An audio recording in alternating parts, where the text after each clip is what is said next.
I think we get off on the wrong foot here. I'm not an asshole. For real, listen to me. I don't know why she's pitching this fit in front of everybody, but...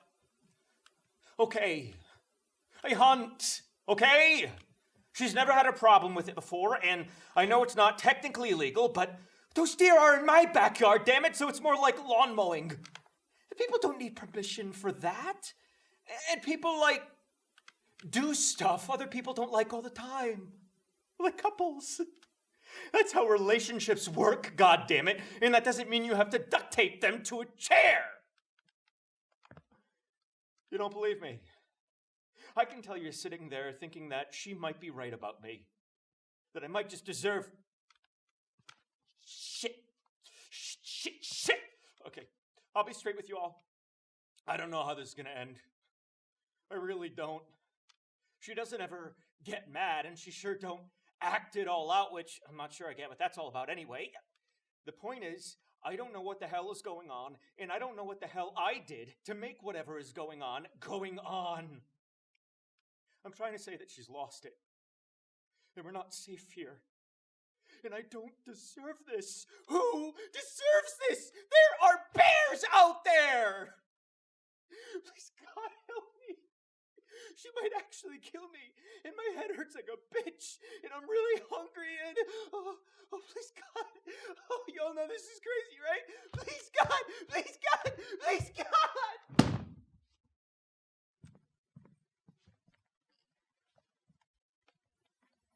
Yes, that's what I mean. I mean, it's great to have beautiful things in your life. I wish I had beautiful things in my life.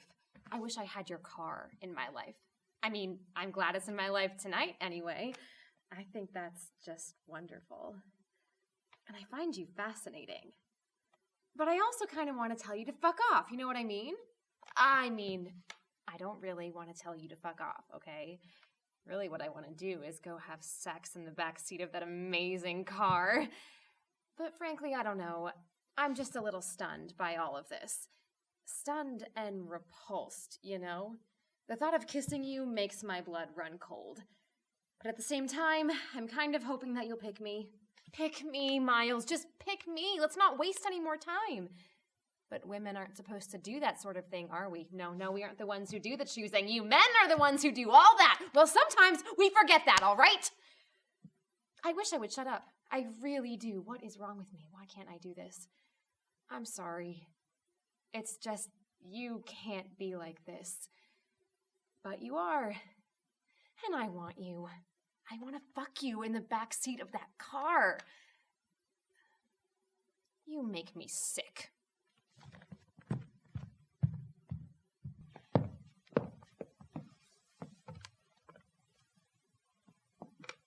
Anyway, it's not just the sex. It's that this guy knows me. And his learning curve is insane. I mean, I've only been with him a few times, and already he knows things about me I didn't even know about myself. Like, the third time he came over, he brought me an LED color-changing shower head. I don't know if you're familiar with the technology. You screw it in, and it turns your shower into a wet and wild disco. Or that's how he described it to me when he was standing there in my shower, installing it without even asking my permission. It's actually a pretty ingenious little piece of engineering. And you can have a pretty great time in there if you turn off the lights. Anyway, the point is that this is not an item I would have ever brought into my home. And how did he know that I would actually love a wet and wild disco shower? It's some kind of crazy predictive algorithm he's running, not just mirroring. It's enhanced somehow. It's way more sophisticated than anything you could do, buddy. No offense.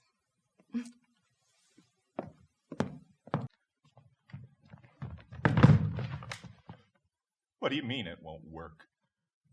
He didn't give it a chance. Didn't give us a chance. No, it's fine.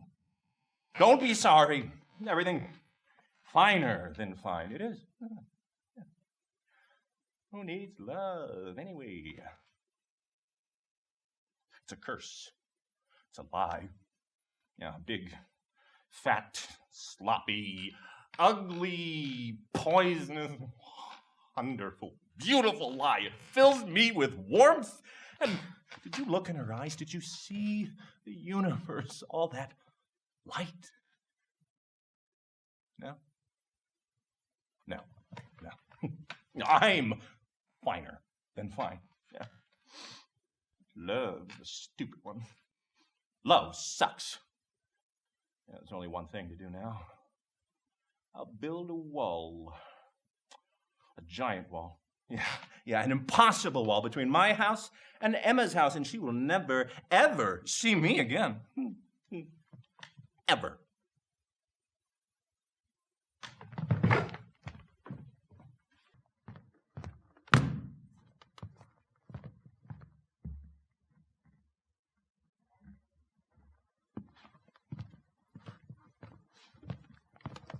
James Hanley. Don't keep going on about your stupid feckin' toenails. The way you talk, it sounds as if I took off a rake of them. When it was only 2 I took off. And them only small ones. If they'd have been big ones, I could understand, but they weren't. They were small. You'd hardly notice them gone. And if it was so concerned you were about the health of them toenails, it would have been once in a while you cleaned out the muck from under 'em. If I hadn't been such a nice fella, I would have taken 1 toenail off a different feet. But I didn't. I took 2 toenails off the 1 foot, so that it's only the 1 foot he'll have to be limping on, and not the 2. If it had been the 2, you'd have found it a devil to be getting about. But with the pain concentrated on the 1 foot, if you can get hold of a crutch or a decent stick, I don't know if the General Hospital does hand them out, but they might do. I don't know. You could phone him up and ask, or go in and see him would be the best thing. Make sure them toes won't be going septic at the same time. I didn't disinfect my razor at all. I never do. I see no need. But go in and see him. Sure. They're the experts. Oh, you'll probably need a tetanus jab too. Oh, there's no question. I do hate injections, I do. I think I'd rather be slashed with a razor than have an injection. I don't know why. Of course, I'd rather have neither. You'll have had both by the end of the day.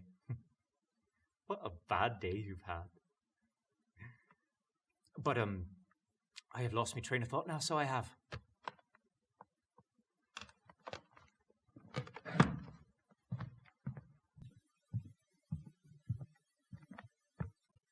I'm fed up with nice things, with money, with respectability. When a woman has nothing to do, money and respectability mean that nothing is ever allowed to happen to her. I want to be an active verb. I want to be, I want to do, and I'm game to suffer if it costs that. But stick here, doing nothing but being good and nice and ladylike, I simply won't. Stay here with us for a week, and I'll show you what it is. Show it to you going on day after day, year after year, lifetime after lifetime. Girls withering into ladies.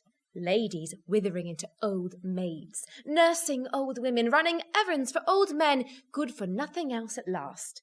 Oh, you can't imagine the fiendish selfishness of the old people, and the maudlin sacrifice of the young. It's more unbearable than any poverty, more horrible than any regular right-down wickedness. Oh, family, home, parents, duty. How I loathe them. How I'd like to see it all blown to bits. The poor escape. The wicked escape. Well, I can't be poor. We're rolling in money. It's no use pretending we're not. But I can be wicked, and I'm quite prepared to be.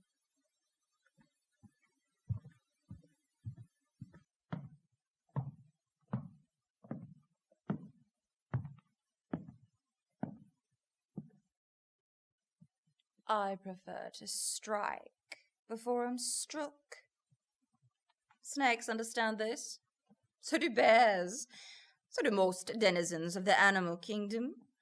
Only humans foster a belief system that asks us to turn the other cheek and then stand still while someone slaps it. To erase any doubts from your mind, if you were to slap my cheek, I would tear off your hand and feed it to you. I would amputate all your limbs, crush your heart under my boot, watch you take your final heaving breath, and only then would I turn the other cheek to feel the breeze from the open window. One might look at my childhood, the orphanage, the soap factory, the stale bread crust, the bowls of gruel. A stranger might look at those things and think, poor woman, whose suffering is giving her a sympathetic heart. That stranger would be wrong. Conversely, one might look at that childhood. Did I mention the rag picking and that stint in the coal mine? And one might say all the joy was beaten out of her. No wonder she turned out so unpleasant. But I reject that as well. I turned out so unpleasant because pleasantry is for the weak. Is a hornet pleasant? Is a raging buffalo pleasant? Is a rabid wolf pleasant? Now, ask yourself, but are they strong? Doesn't take a genius to do the math.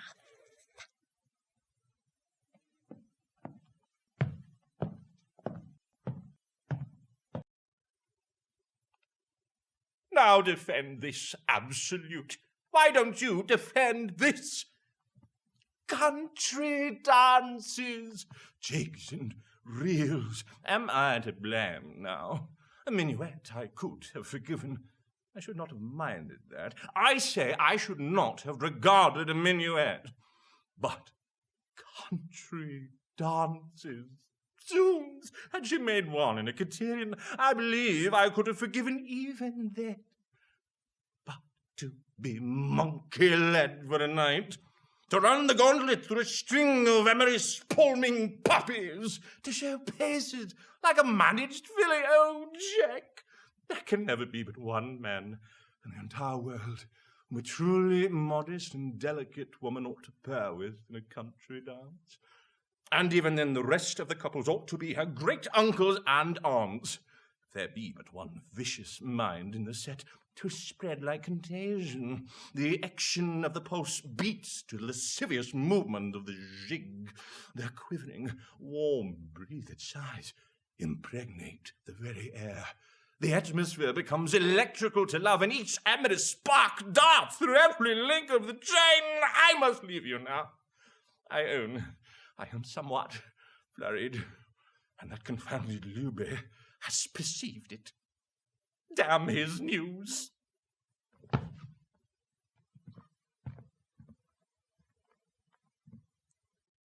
This isn't about being hurt, Peter.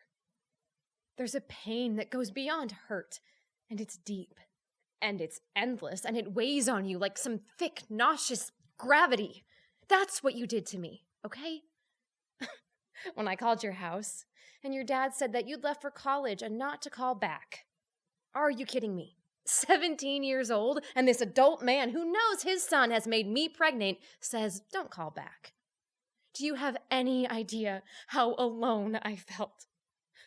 God, I felt so alone. And now you show up here to ask me on some weird penitential date at the Shoreview? No, that's sick. I didn't get a chance. I don't have a baby. I have a shadow of a baby. And it stretches across my whole goddamn life.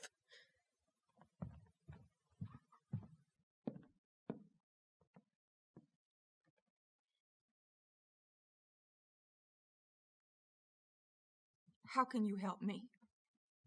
What, go on a date and everything will be hunky-dory? Sleep with some man I don't want?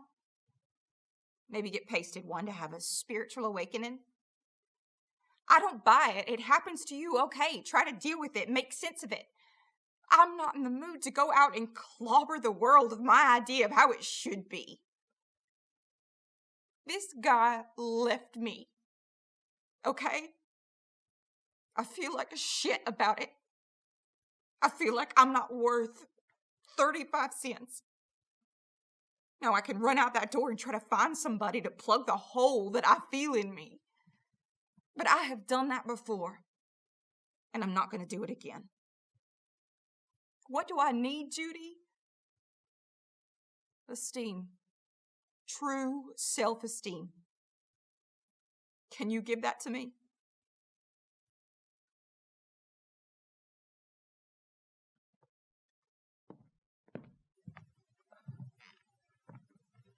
I'm actively trying to be upset about leaving her and the divorce, but I can't be. And it's not just because you and me are finally...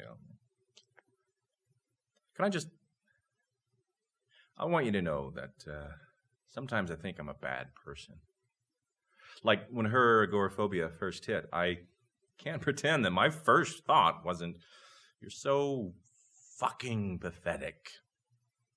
That's a horrible person." Oh, or our little games of, "Do you still love me?" phone tag every 15 fucking minutes. I wasn't thinking like a husband. I wasn't thinking we'll work through this. I was just such a fucking drag. That's disgusting. And it's like if I'm sitting on the train and some old blind lady walks on, someone whose life is probably misery, I'll give her my seat. Of course I will. But the first thing that pops into my head is, why the fuck did you have to exist today? And that seems like a small thing, but that attitude, it adds up. And the next thing you know, you're leaving someone to fend for herself, and all you feel is this relief that she's not going to slow you down anymore. Shit. I want you to know, whatever we are, we become, I don't know. I always want to be honest with you, because I've never felt this way about anyone else before. And it's not just because you've had your finger in my butt.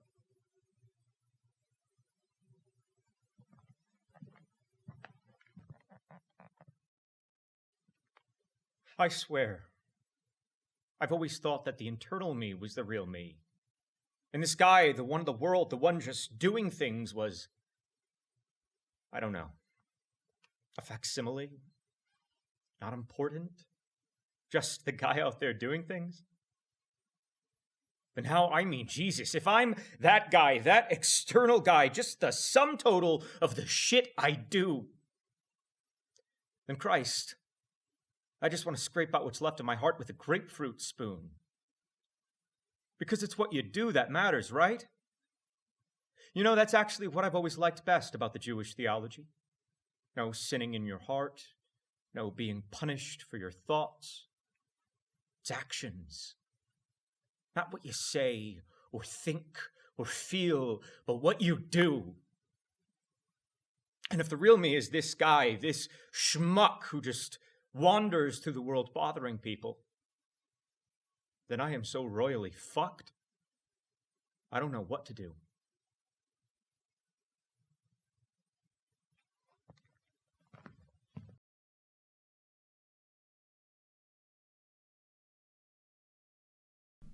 Long hikes in beautiful places. Spending time with all the people I love. Traveling the world and having adventures. And of course, playing with my best friend, Kona. These are just some of the things that fill my life and make me happy. Hi, I'm Anna Doyle. Mainer turned Michigander turned Hoosier. No matter where my feet take me, I always look for adventure, love, and my dog, Kona. Kona! Hi, I'm Isabelle. Adventurer, water lover, board game winner, chocolate obsessor, and reader. I was born with 2 double-jointed thumbs and raised in Raleigh, North Carolina, where I learned the ancient art of foosball. I also love hiking, watching K-dramas, and I used to love swing and contra dancing, back when it was okay to touch each other. Oh, I also act. Hey, I'm Daniel, and I'm a pretty big nerd. I'm super into voiceover, and gaming, and music, too. Oh, and did I mention that I was a nerd? Also, I've got this terrible addiction to pizza that I just can't quite kick. And some people say that I grow a darn good beard. I don't know if it's true or not, but hey, don't cost me nothing. Look, there I am again. Oh, look at the little things moving. Anyway, I'm Daniel Meeks, and it's a pleasure to meet you. So, what's a little homebrewed beer, plus grilling on the back porch, multiply that by some Boston grit, to the power of New England Patriots football? What does all that equal? Oh yeah, me! My name is Christopher PLONKA, a performing artist from Massachusetts, and I am happy to meet you.